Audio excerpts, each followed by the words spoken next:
Welcome everyone, I'm Spiro, thanks for tuning in. The big news this week, of course, is that President Trump and his wife, the First Lady, both tested positive for COVID and they are showing mild symptoms. Or at least that's what we're being told at this point. According to his doctor, the diagnosis was determined using the PCR test, just like everyone else we are told who has the virus. Now, the PCR test was invented in the 80s by an American biochemist named Kary Mullis, which won him the Nobel Peace Prize a decade later. So how could a test developed almost 40 years ago be used to diagnose what we are told is a brand new disease which the world just became aware of last year? Well, from what I understand, it can't.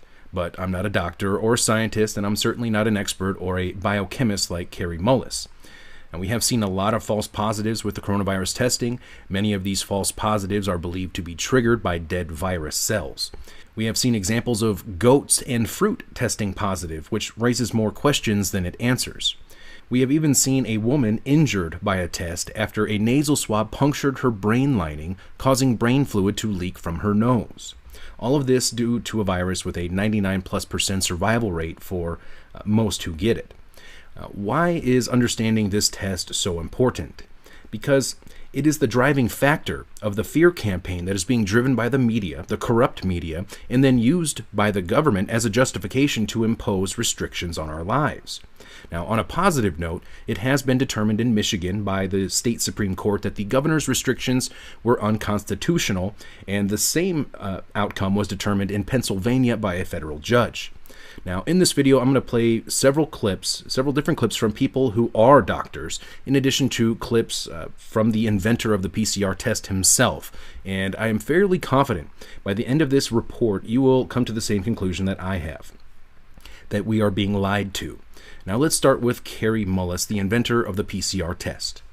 I want to ask this to Kary. How do they misuse PCR to estimate all these supposed free viral RNAs that may or may not be there? I think misuse PCR is not quite.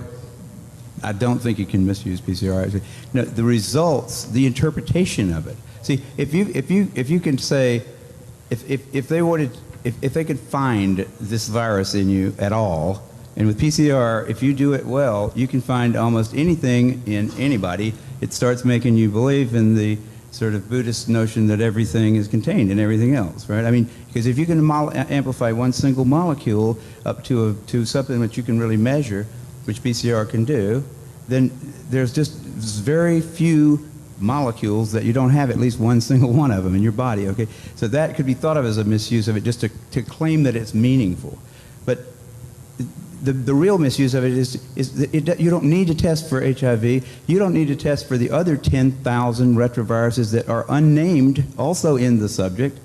See, somebody that's got HIV generally is going to have almost anything that you can test for because they have definitely been. HIV is a fairly rare virus. There's only 1 million of us out of 250, 300 million people in America that have that virus. So you have to get around, either your mother had to have it and pass it to you, or you have to really be paying a lot of attention to people that do have it and paying only attention to them and get a pretty good chance of getting it that way. It's hard to get it, but if you have it, there's a good chance you've also got a lot of other ones because you've been in the market for it's been possible for you to get a lot of. To test for that one and say that has any special meaning is what I think is the problem. Not that PCR has been misused. It's like. It's not an estimation. No, it's a really quantitative thing. It tells you something about nature and about what's there, but it allows you to take a very minuscule amount of anything and make it measurable, and then talk about it in meetings and stuff like it is important. See, that's not a misuse. That's just sort of a misinterpretation. It is. No, there's very little of what they call HIV, and what's been brought out here by Phil Pott and Isai already. The measurement for it is not exact at all. It's not as good as our measurement for things like apples. An apple is an apple.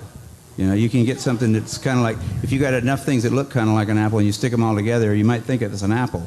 But and HIV is like that. Those tests are all based on things that are invisible, and the results are inferred in a sense. PCR is separate from that. It's just a process that's used to make a whole lot of something out of something. That's what also, it is. But it's not it doesn't tell you that you're sick, and it doesn't tell you that the thing you ended up with really was going to hurt you or anything like that. That's why it's not. So even if you believe in HIV, it can't tell the difference between virus particles or active live virus. I mean, there's a lot of questions. So I hope you caught that. Towards the end, in particular, when Mullis is talking about tests, well, he differentiates PCR from tests. He calls it a process to take a tiny amount of something and make a whole lot more out of it. Mullis also, very importantly, states that PCR does not tell you that you are sick, and it does not tell you that if what you have will make you sick. So right there, according to the inventor of PCR himself, it is not capable and should not be used as a diagnostic test to determine false or positive test results. Yet this is the standard test being used worldwide to diagnose. Then, based off of those results, the government imposes COVID-1984 restrictions around the world. Now, it looks like a fraud to me. So what would Kary Mullis say today about PCR as it's being used as a test for COVID? Sadly, we will never know, because Mullis passed away at the age of 74 on August 7th, 2019, just before the outbreak began. The official cause of death, pneumonia. But we can gather an idea of what Mullis might have said based on what he has said in the past regarding AIDS and HIV.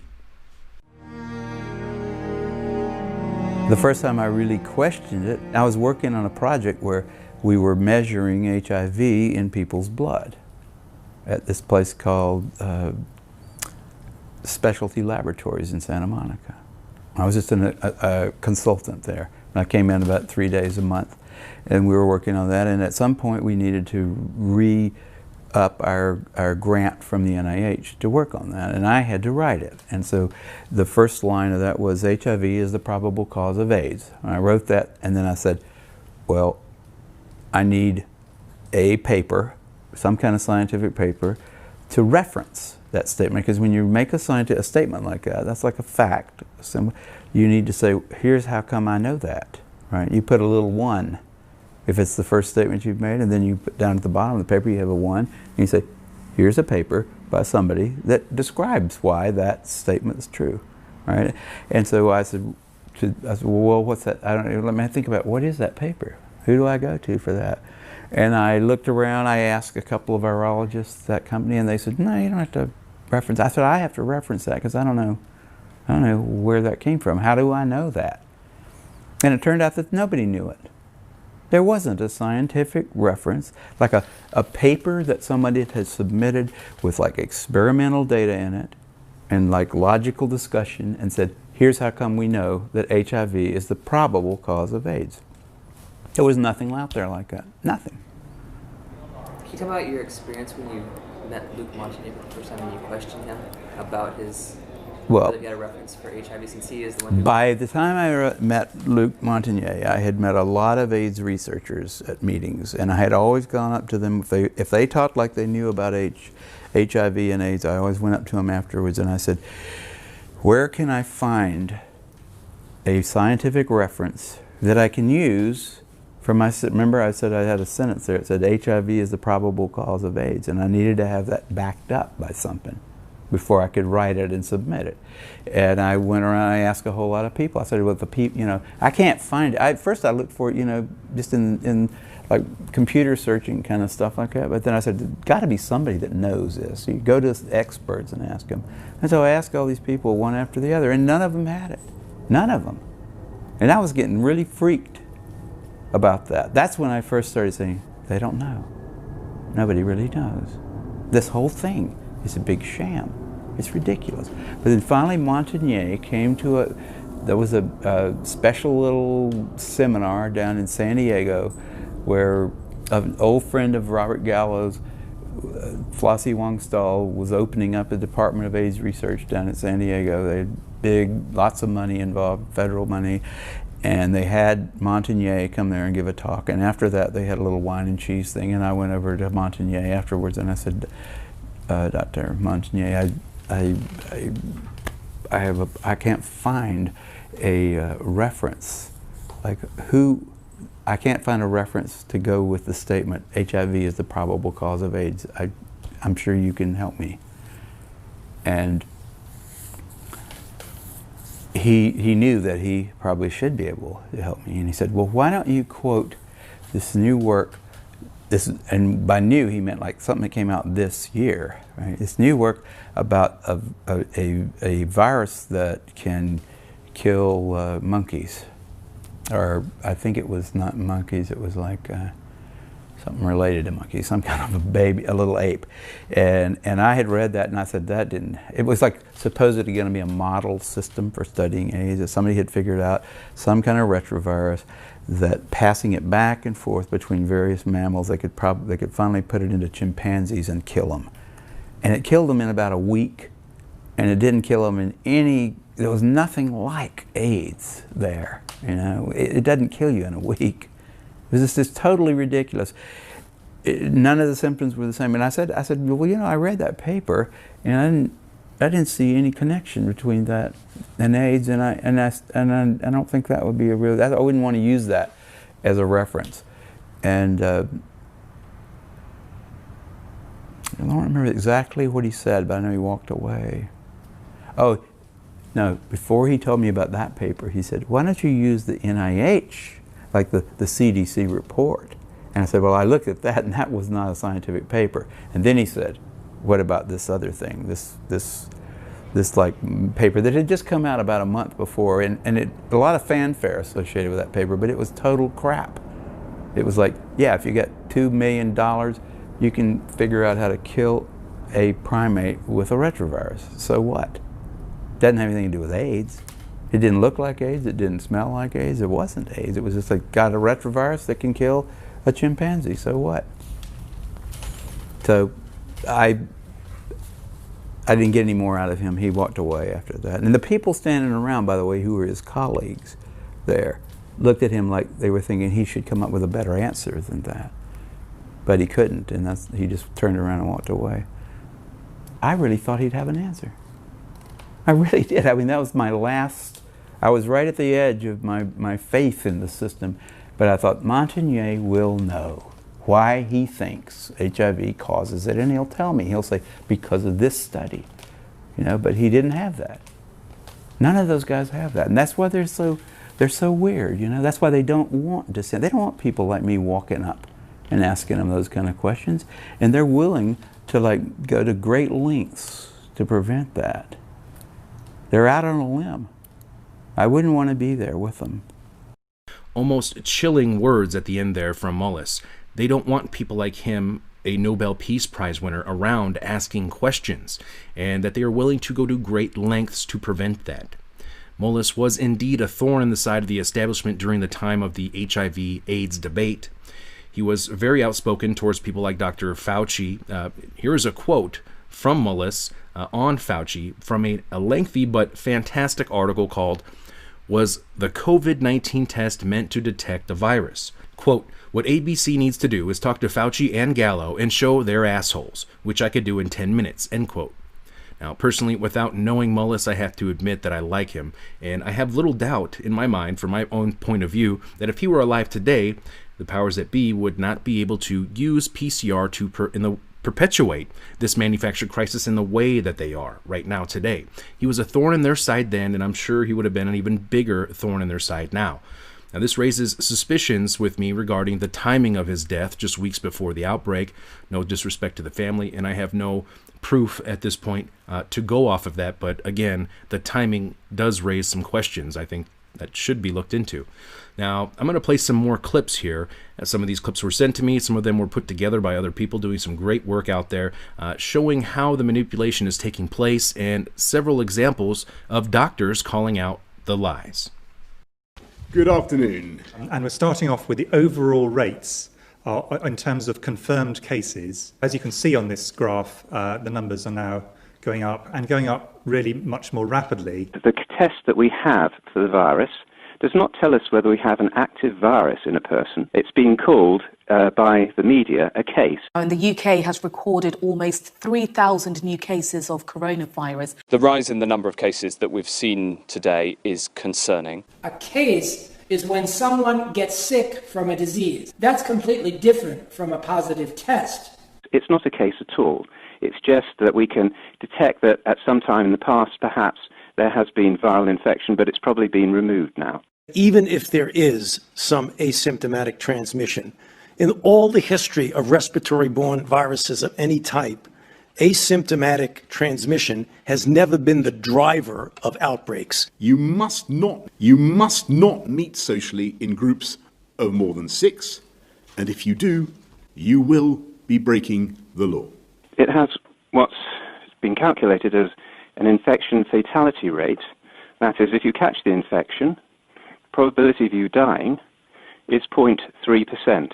So that means that 99.7% of people survive. 80% of people who catch this virus will be completely asymptomatic. Those people who do catch the virus, many of them, the effect will be like a bad flu. Those people who are actually hospitalized, then we do have very good treatments for these. And anyone breaking the rules risks being dispersed, fined, and possibly arrested. As your Prime Minister, I must do what is necessary to stop the spread of the virus and to save lives. The government reaction is causing more deaths now and will cause far more deaths in the future than the virus itself. Positive tests do not equal cases. Very important to remember, and I think that many would agree the response has been worse than the crisis itself. Now here is Dr. Thomas Cowan breaking down the PCR test and how it can be used to manipulate the crisis. The test is called a RT-PCR test. It's otherwise known as a viral load test. And the test is a surrogate test. It was developed by a guy named Kary Mullis, who was given the Nobel Prize in Chemistry for essentially inventing the technique of this test.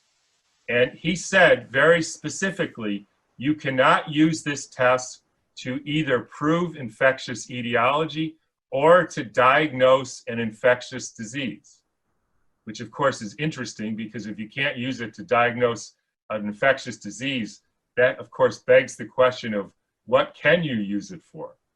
But let me back up here and describe what a surrogate test means, because this is very important to understanding the situation we're currently in.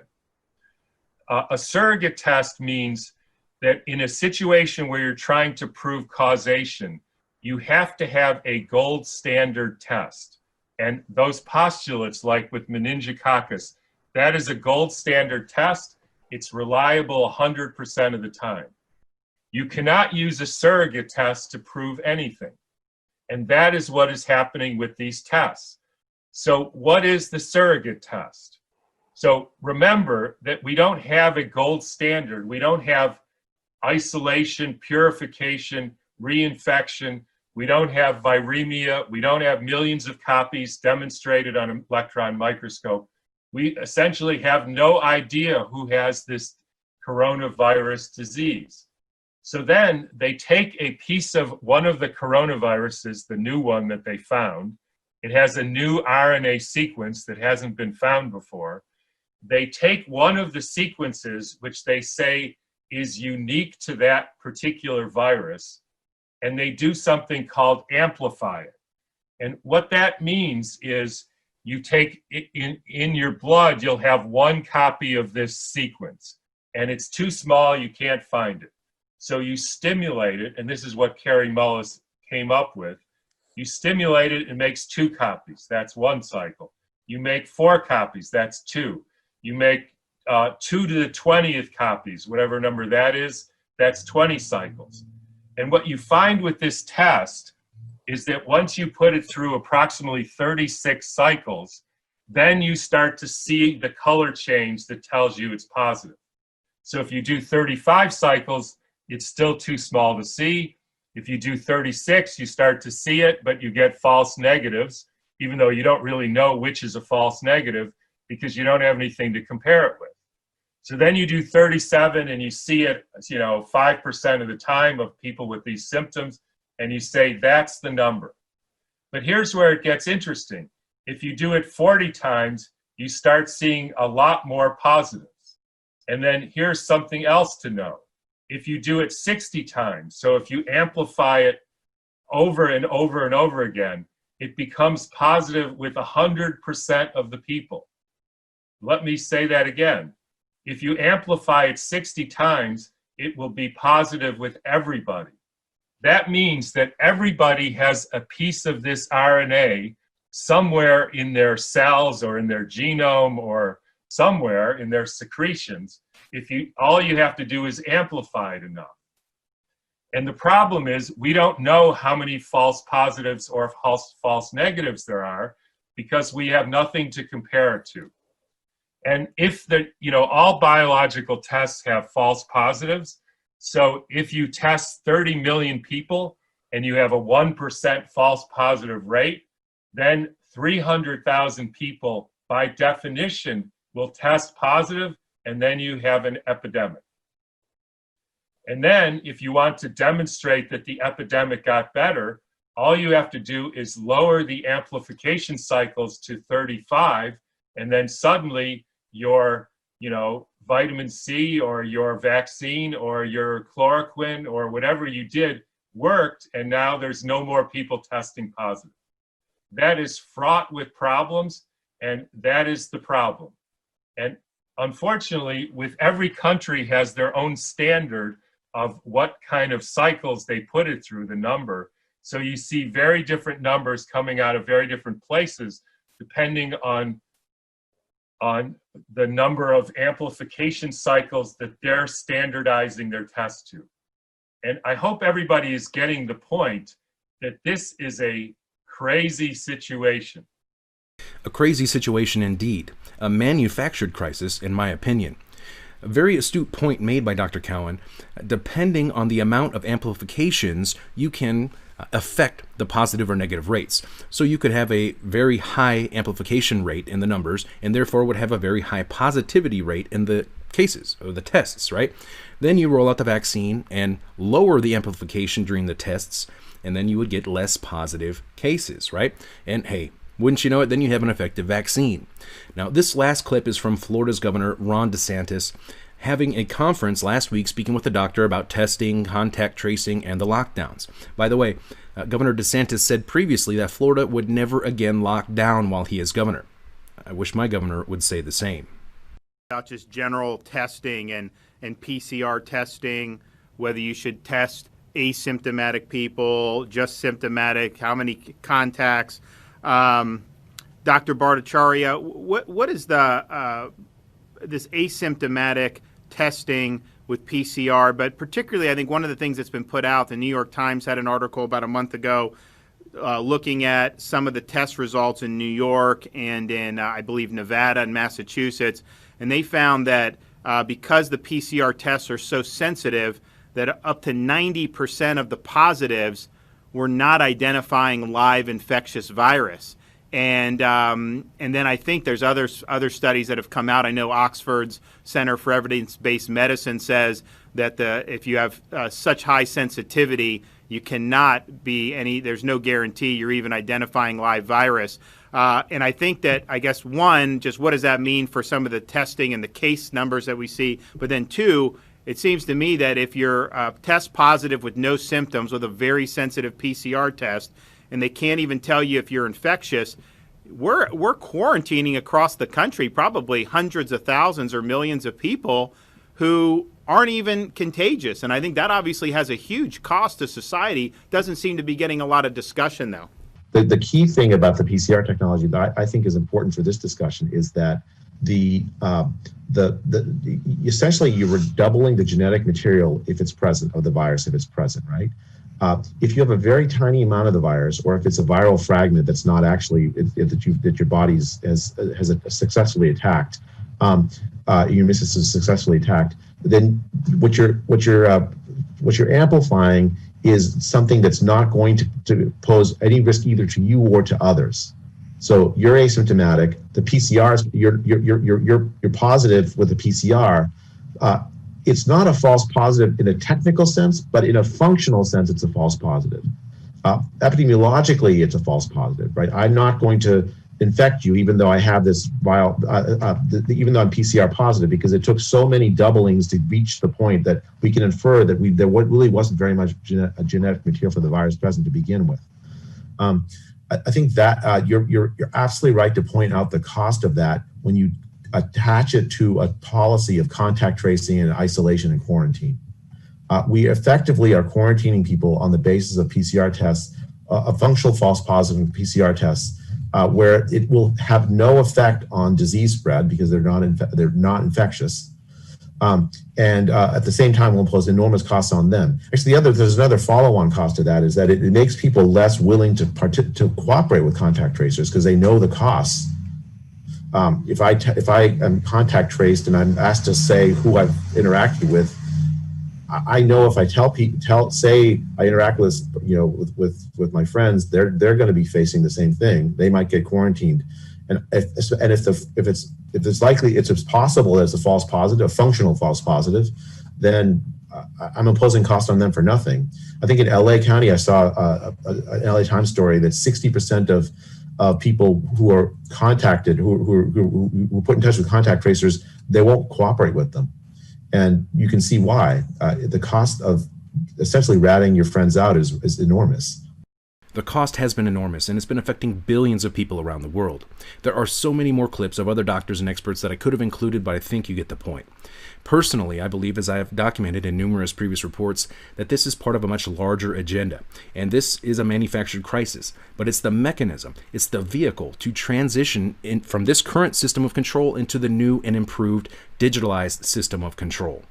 The window of opportunity to change course diminishes more and more each passing day. I truly believe this is the most important time of our lives and a deciding point in history that will determine humanity's future. I hope you found this report useful. For ActivistPost.com, I'm Spiro. Thanks for watching.